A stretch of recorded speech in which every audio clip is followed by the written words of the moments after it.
Okay, so today we're going to be learning about Audio Sauna. You can find it by going to audiosauna.com in any sort of standard browser on a computer. You do need to have Adobe Flash installed, so you can't actually do this on an iPad, for instance. So you do need some sort of browser that can run Flash. I guess that's the really key idea. But anyway, once you go there, this is what the page looks like. And you click here and it'll open it up right in your browser. Now, a little bit of history. This program was actively being developed in 2009, 10, 11, 12, maybe 13, somewhere around there, those years. And then they kind of stopped. So it really hasn't been updated in a few years now, but it's still completely free and online, and we will make use of it for some learning and educational purposes. You can kind of see that when they were building it, they were planning on having it ad supported. So it pops up with this blank ad, so just close that. And again, no one has really worked on this, I think, in about two or 3 years now. But it's still up there, so that's cool. All right, when you open Audio Sauna, it'll default to having an analog synth open and 3 tracks open. For today, we're just going to say new song and start from scratch. So this is the first thing I want you to do, is just get rid of all that. And just to give you a general idea of what you're looking at, you have some menu options, some toolbars. This is a workspace where you can actually write in notes and data. And down here you have a little mixer where we can mix different tracks. All right, what I want you all to do, and I encourage you to follow along, so this is going to be kind of like a tutorial, is go to track, and I want you to all create a new analog synthesizer. So you should all be doing this. If you're not doing this, you're failing at something. But anyway, so it loads up this analog synth, and it's got a whole huge list of presets. At your own time, on your own discretion, your own time, you can go through these if you like. Today, I want to focus our attention on actually how an analog synthesizer design sounds, and I'm going to use this Audio Sauna synthesizer to do that. All right, so if you play a note on the keyboard, it should indeed make that sound, that little bow, bow. Very fun. But what we're actually going to reset some things here to make it a little bit more of a traditional tone. When you do create a new instance of it, it does start with a single sawtooth wave that has this filter on it. I'm going to take I'll go through these modules and explain what most of these things do. But just so you know, I'm going to take this attack depth all the way down, and I'm going to put this decay all the way down, and we'll get something that sounds a lot more like a normal sawtooth wave. So there you are. I'm also, actually, one more adjustment. I'm going to turn the frequency on the filter all the way up. There we go. Very sawtoothy. And it's important we also take the resonance down. Okay, there we go. And this, if you go up to the oscillator tab, this is where the sound is mostly generated. This is the really important part. We can actually select different waveforms, so we can hear what a square wave sounds like. It's a little bit more hollow sounding than a sawtooth is usually how it's described. A triangle is like a really, really muted square. I'm going to skip the 4th one for right now. This is kind of like it's a pseudo noise kind of waveform. 5th one is a sine wave, so that's just one frequency. You might be able to hear that if you have a good pair of speakers. It's kind of low in frequency. It gets a little bit easier to play if you play a higher note.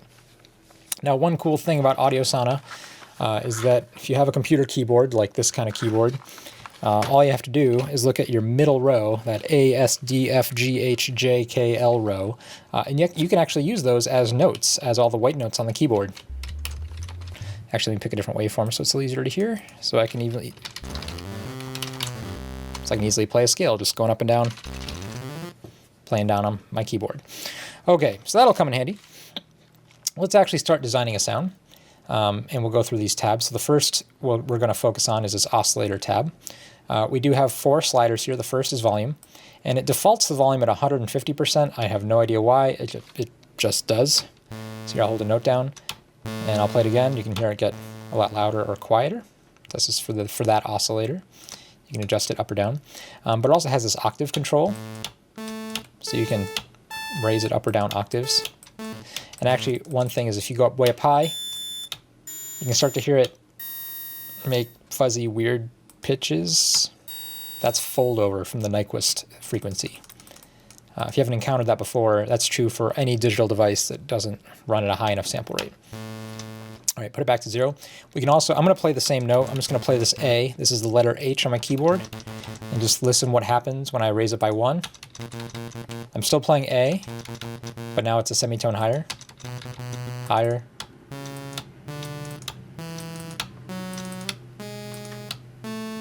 So I can actually just keep playing the same note and actually adjust the pitch here. Why would you want to do this? Well, this is going to be very useful when I start combining oscillators, or if I ever need to do a quick transposition of something. There's a number of uses. All right, so that's the first two in this slider. In addition to being able to tune it by semitone, we can actually tune it by less than a semitone. So you can start to hear it go flat and out of tune. And again, that's going to be a really important control once we start adding sounds together. By itself, it's not very exciting. But when you start adding stuff, it makes a big difference. Okay, I want to go over this A, D, and S. These are 3/4 of what's normally referred to as ADSR, and each oscillator has one, and then our overall synthesizer has one. This is going to be our attack time, our decay time, and our sustain level. In other words, how quickly does our sound fade in, how quickly does it fade out, and when I keep holding it, what level does it hold at? So here, this is the default, and here the note just sort of comes on, and actually I'm just going to take the decay here and put the sustain up, so that way this ADSR isn't interfering with us over here. Now when I play a note, it should come on, the note will start playing, and it'll hold just at that same level until I let it go. Let's see if I did it right. Oh yeah, that's the stuff. And that'll just hold forever until I let it go. But we can adjust how that works. So let's give it some attack time. So now instead of just coming straight on, it'll actually fade in over 2 seconds.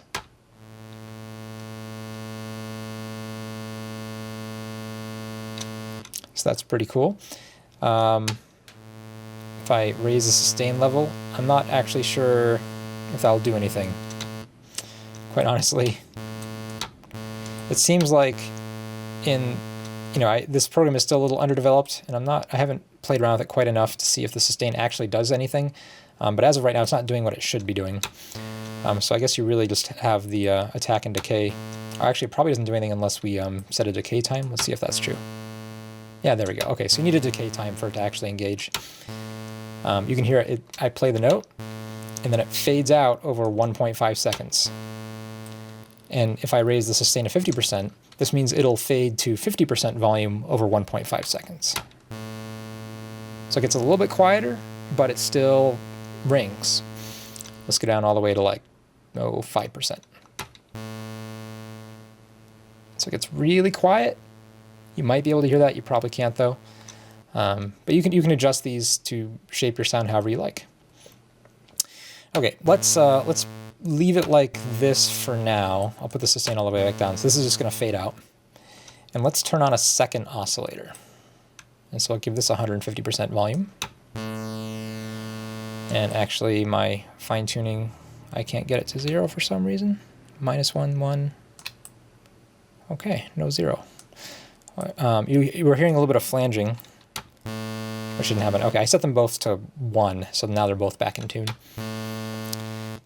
Now I have 2 sounds playing at the exact same time. What sounds are they? Well, they're sawtooth waves that are both playing on A. And I know they're both playing on A because these are both set to 0.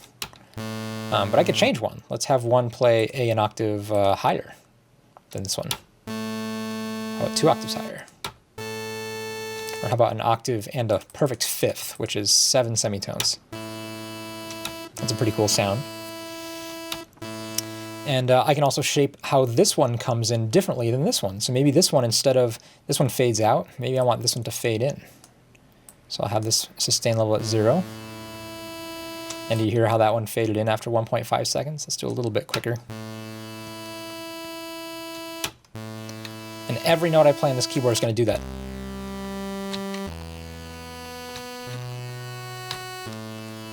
How it starts with this lower tone and then fades into this higher tone. It's actually pretty cool. We could even change the waveform. So maybe instead of fading into a sawtooth, it now fades into a different type of wave and fades into a square wave. Or even a triangle wave. It'll be a little bit less abrasive at the end. Maybe we can play a chord. It works. I don't know, I kind of like that square wave.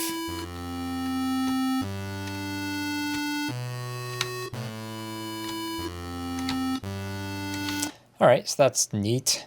Let's now go down and look at this. I'm going to skip a couple modules for now. We'll be jumping around. I'm going to look at this ADSR module. This is going to shape the entire sound. And so right now we're really not shaping at all because this is saying, hey, have the entire sound start when I hit the note, which it does. It's going to take 0 time to decay to maximum level. So the note is just going to come on, it's going to stay on. And then when I let the note go, it's just going to shut off instantly, no matter when I should let it go. As soon as I let it go, it stops. I'm going to turn this one up first because I think you'll be able to hear this one quite easily. All right, I'm going to get ready to let it go. Here I go. And now do you hear it take some time to fade out? So that can be a pretty cool effect, especially if I'm playing a lot of notes. They'll continue ringing for a little bit longer.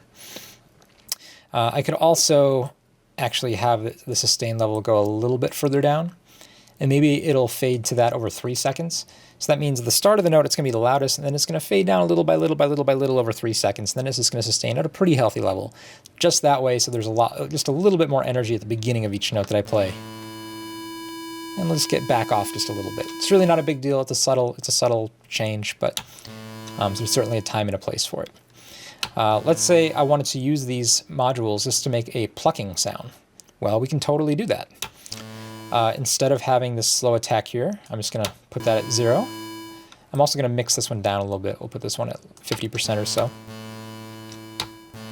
I'm going to, I can leave the decay there, actually where it is, but I'm going to change this one to be much shorter. Maybe like 0.9, sure. I'll put my sustain level all the way down. So now I'll probably take the release off just to start. We can try increasing it if we like what we got. So now the note sounds like it just plucks. It's very staccato. We can give it a little bit of release, but it really won't make much difference since the sound is already faded out. Let's lengthen it a little bit. So every note just blump, blump, blump. Very cool. Okay, let's give it just a little bit longer. All right, that'll do. And let's talk about filters. All right, so this analog synth inside of Audio Sauna comes with 3 filter types, although 2 of them are the same. Low pass, high pass, and a variation on low pass, which is basically just a steeper low pass. Listen to what happens. I'm going to put this on the first low pass. I'm just going to keep playing the same note over and over again. And I'm just going to lower the filter frequency. You can hear the higher and higher frequencies completely get filtered out. And this will let us darken the sound. And that's pretty cool. We can also give it some resonance. And instead of just darkening the higher frequencies, the frequencies that it lets through the filter that don't get darkened, but very close to about to get darkened, will actually get boosted. So it'll give it some tone. And you can hear that tone sweep through here. Actually, I'm going to take this decay off, put sustain back up, because I want you to just hear that filter sweep. And I can up the resonance a lot. You might hear some distortion though, because it's really just trying to let one frequency through. So that's cool. It's useful. Probably don't want to have the resonance on too high. High pass will do the opposite. It'll filter out the low frequencies. So it'll make everything very nasal sounding. But it's also a cool sound. And that low pass too is just a low pass filter with a little more tone.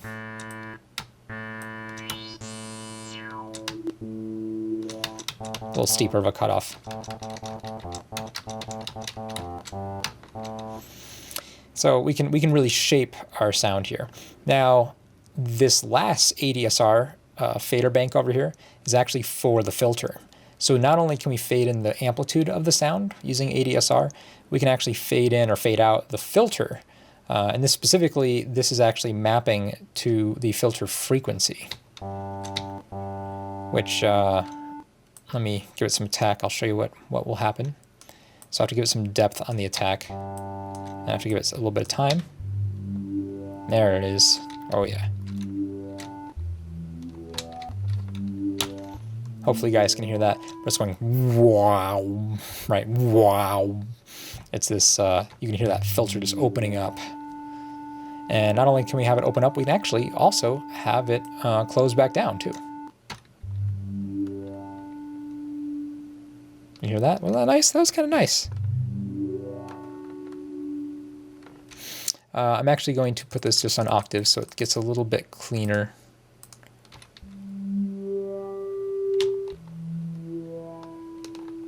Now our sound did get a lot quieter because we are running it through a filter, but you can give it a little bit more tone. And you don't want to distort it, but you will find that as you're filtering sounds, you'll be removing a lot of the actual amplitude. Maybe I want to give it a release, and I want to give this some release, and that way, if I let the note go early, it doesn't just click off. It'll sustain for a little bit longer, and while it's sustaining, that filter will close it off.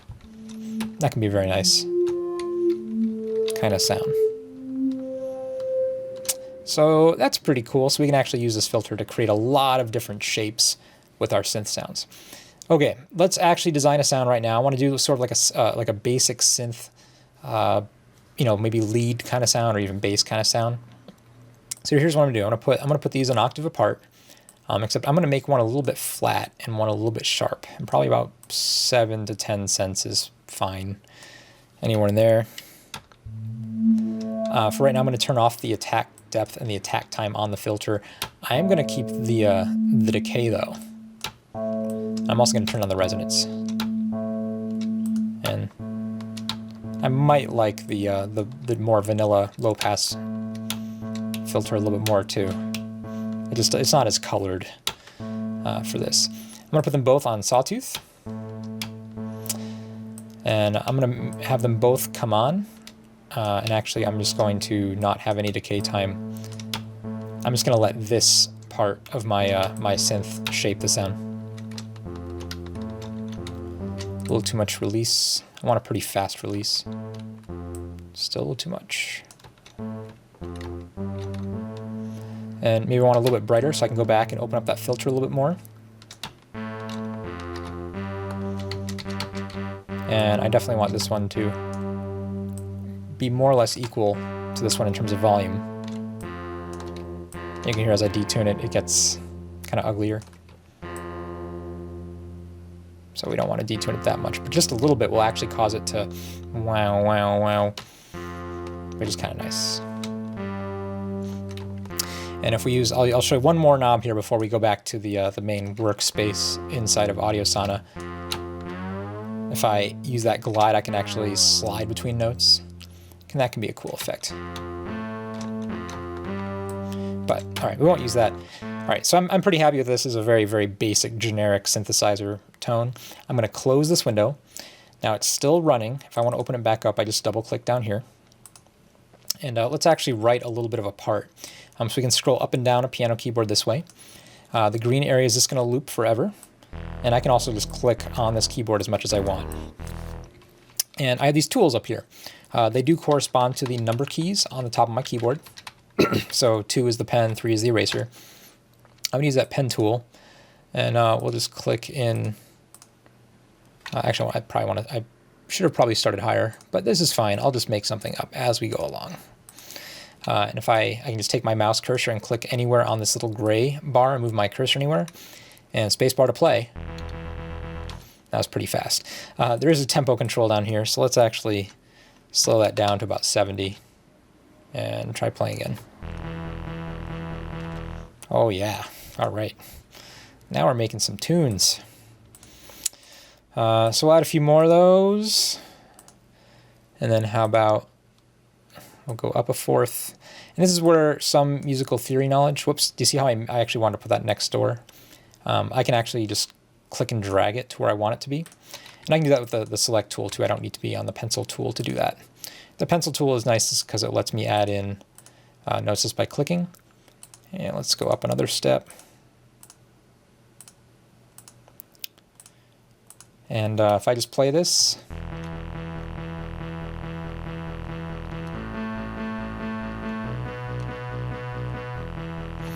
yeah, not bad. We can add a little bit of a lead. Let's see, what do we want to do here? Yeah, all right.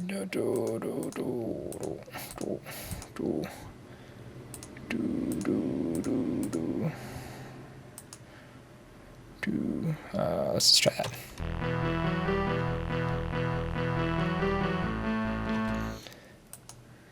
Let's add a few more notes. I didn't know where I was going with this yet. I should have thought of that sooner. But we can make it up. We can make it up.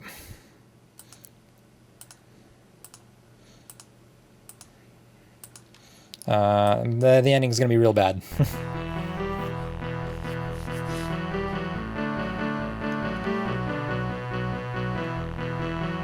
It's passable. It's passable. And now here's the cool part. Once you make your musical part, we can actually go back to the analog synth and try it with different sounds. So maybe, you know what, I really didn't want to use the sawtooth bass. I want to use a couple square waves for this part. And maybe I want a darker filter. Maybe it has a little more tone though, so I give it a little more resonance.